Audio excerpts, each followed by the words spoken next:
नमस्ते बच्चों, कैसे हैं आप सभी। मुझे आशा है कि आप सभी अच्छे और प्रसन्न होंगे। चलिए आज हम पढ़ते हैं पाठ 6 मेरा विद्यार्थी जीवन। करते हैं इस पाठ की शुरुआत। महात्मा गांधी का नाम सभी ने सुन रखा होगा। गांधी जी को पूरे देश में बापू के नाम से जाना जाता है। यहाँ गांधी जी ने अपने बचपन की यादों को एक प्रेरक प्रसंग के रूप में 100 शब्दों में व्यक्त किया है। उन्होंने सरल और व्यवहारिक भाषा में स्कूल के अध्यापकों की और अन्य शिक्षा संबंधी बातों को अत्यंत प्रभावशाली ढंग से व्यक्त किया है। वाक्यों की सरलता और सघन संगठन से ऐसा प्रतीत होता है मानो आज की ही बात है। ठीक है, करते हैं इस पाठ की शुरुआत। हाई स्कूल में मैं मूर्ख नहीं माना जाता था। शिक्षकों का प्रेम संप्रदान हमेशा करता रहता। हर साल माँ बाप को विद्यार्थी की पढ़ाई तथा चाल चलन के संबंध में प्रमाण पत्र भेजे जाते। उनमें किसी भी दिन मेरी पढ़ाई या चाल चलन की शिकायत नहीं की गई। दूसरे दर्जे के बाद क्रमशः इनाम भी पाए और 5वें तथा 6ठे दर्जे में तो क्रमशः 4 रुपये और 10 रुपये मासिक की छात्रवृत्तियां भी मिली थी। छात्रवृत्ति से में मेरी योग्यता की अपेक्षा तकदीर ने अधिक मदद की। ये छात्रवृत्तियां सब लड़कों के लिए नहीं थी और उस समय 40-50 छात्रों की कक्षा में 16 प्रांत के विद्यार्थी बहुत नहीं हो सकते थे। अपनी तारीफ से तो मुझे ये याद है कि मैं अपने को बहुत योग्य नहीं समझता था। इनाम अथवा छात्रवृत्ति मिलती तो मुझे आश्चर्य होता, परंतु हाँ, अपने आचरण का मुझे बड़ा ख्याल रहता था। सदाचार में यदि चूक होती तो मुझे रोना आ जाता। यदि मुझसे ऐसा कोई काम बन जाए पड़ता जिसके लिए शिक्षक को उलाहना देना पड़े अथवा उनका ऐसा ख्याल भी हो जाए तो वह मेरे लिए असह्य हो जाता। मुझे याद है कि एक बार मैं पिटा भी था, परंतु इस बात का महादुख हुआ कि मैं इस दंड का पात्र समझा गया। मैं फूट फूट कर रोया। यह घटना पहली अथवा दूसरी कक्षा की है। उस समय दोरावजी एदलजमी गिमी हेडमास्टर थे। वे विद्यार्थी प्रिय थे क्योंकि वे नियमों का पालन करवाते, विधि पूर्वक काम करती और काम लेती तथा पढ़ाई अच्छी कराते। उन्होंने ऊंचे दर्जे के विद्यार्थियों के लिए कसरत, क्रिकेट लाजमी कर दी थी। मेरा मन उसमें न लगता था। लाजमी होने की पहले तो मैं कसरत, क्रिकेट या फुटबॉल में कभी नहीं जाता था। न जाने मेरा झैपून भी एक कारण था। मैं देखता हूँ कि कसरत की रुचि मेरी भूल थी। उस समय मेरी ऐसी गलत विचार थे कि कसरत का शिक्षा के साथ कोई संबंध नहीं। आगे चलकर मैंने समझा कि व्यायाम अर्थात शारीरिक शिक्षा के लिए भी विद्या धन में उतना ही स्थान होना चाहिए जितना मानसिक शिक्षा का है। फिर भी मुझे कहना चाहिए कि कसरत में न जाने कोई नुकसान न हुआ। इसका कारण है पुस्तकों में मैंने पढ़ा था कि खुली हवा में घूमना अच्छा होता है। यह मुझे पसंद आया, तभी से घूमने जाने की आदत मुझे पड़ गई थी। घूमना भी एक प्रकार का व्यायाम है और इस कारण मेरा शरीर सुगठित हो गया। अरुचि का दूसरा कारण था पिताजी की सेवा शुश्रूषा करने की तीव्र इच्छा। स्कूल बंद होते ही तुरंत घर पहुंचकर उनकी सेवा में जुट जाता। जब कसरत लाजमी कर दी गई तब इस सेवा में विघ्न उपस्थित होने लगा। मैंने अनुरोध किया कि पिताजी की सेवा करने के लिए कसरत से माफी मिलनी चाहिए, परंतु गिमी साहब क्यों माफी देने लगे। एक शनिवार को सुबह का स्कूल था। शाम को 4 बजे कसरत में जाना था। मेरे पास घड़ी नहीं थी। आकाश में बादल छा रहे थे, इस कारण समय का पता ना रहा। बादलों से मुझे धोखा हुआ। जब तक कसरत के लिए पहुंचता तब तक सब लोग चले गए थे। दूसरे दिन गिमी साहब ने हाजिरी देखी तो मुझे गैर हाजिर पाया। मुझसे कारण पूछा। कारण तो जो था सो ही मैंने बतलाया। उन्होंने उसे सच न माना और मुझ पर 1 या 2 आना ठीक याद नहीं कितना जुर्माना हो गया। मुझे इस बात से अत्यंत दुख हुआ कि मैं झूठा समझा गया। मैं यह कैसे साबित करता कि मैंने झूठ नहीं बोला, पर कोई उपाय ना रहा था।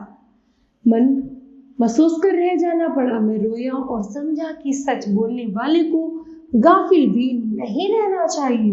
अपनी पढ़ाई के दिनों में मुझसे ऐसी वह पहली और आखिरी भूल थी। मुझे कुछ कुछ स्मरण है कि अंत में मैं जुर्माना माफ कर पाया था।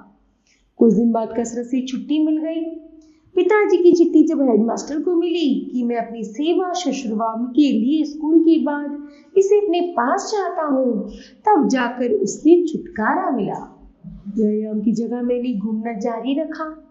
इस कारण शरीर से मेहनत न लेने की भूल के लिए शायद मुझे सजा ना भोगनी पड़ी हो, परंतु एक दूसरी भूल की सजा मैं आज तक पा रहा हूँ।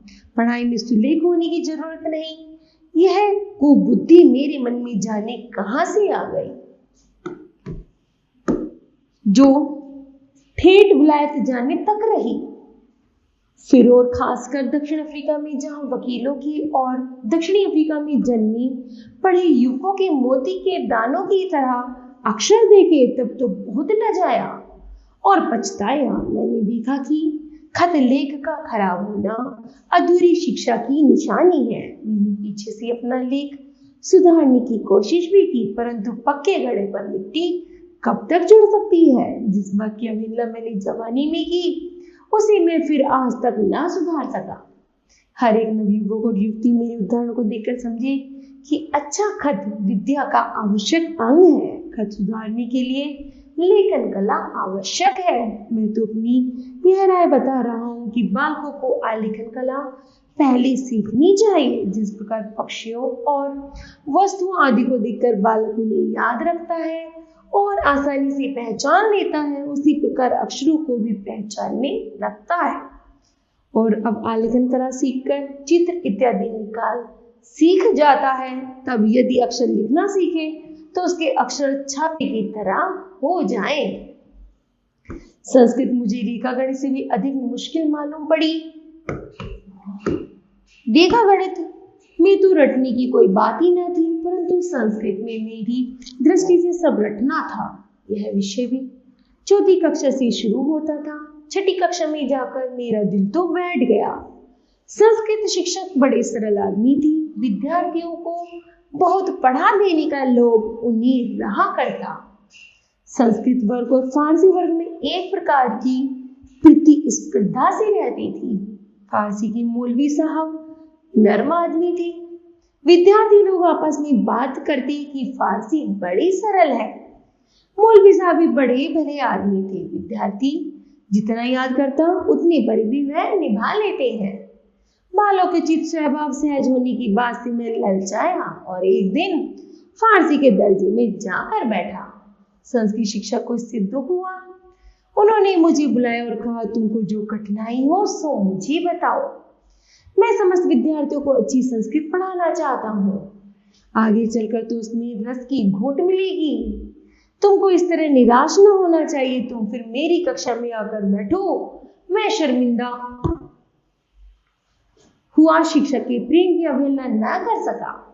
आज मेरी आत्मा कृष्णशंकर मास्टर का उपकार मानती है, क्योंकि जितनी संस्कृत मैंने उस समय पढ़ी थी, यदि उतनी भी न पढ़ी होती, आज मैं संस्कृत शास्त्र का जो आनंद ले रहा हूं वह न ले पाता।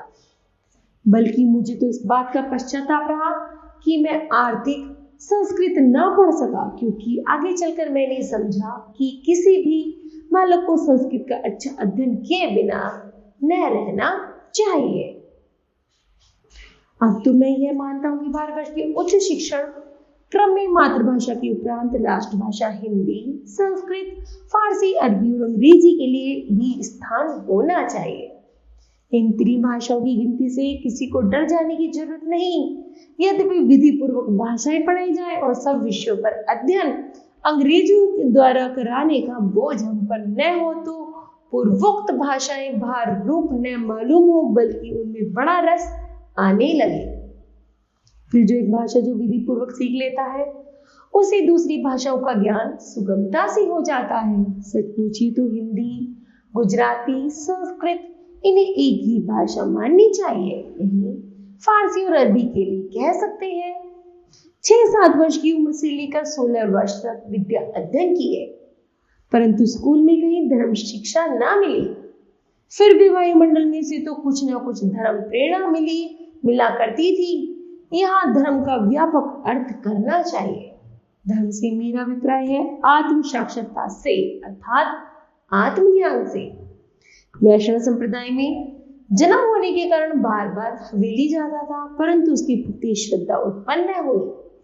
हवेली का वैभव मुझे पसंद आया। हवेलियों में होने वाले अनाचारों की बातें सुन सुनकर मेरा मन उसके संबंध में उदासीन हो गया।